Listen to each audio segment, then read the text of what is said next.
Hi, it's me again with Corel Tips and Tricks.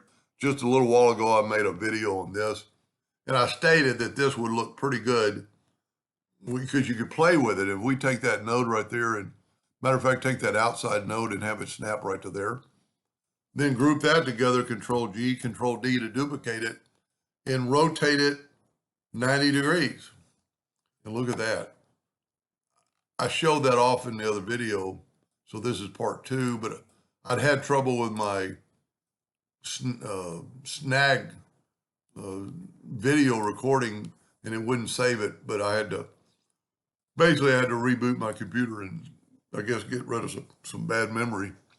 But anyway, so I just made a part 2 real quick. Pretty cool twisted rib.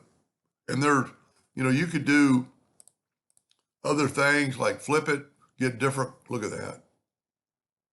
I mean, and you could change the colors and that's just cool.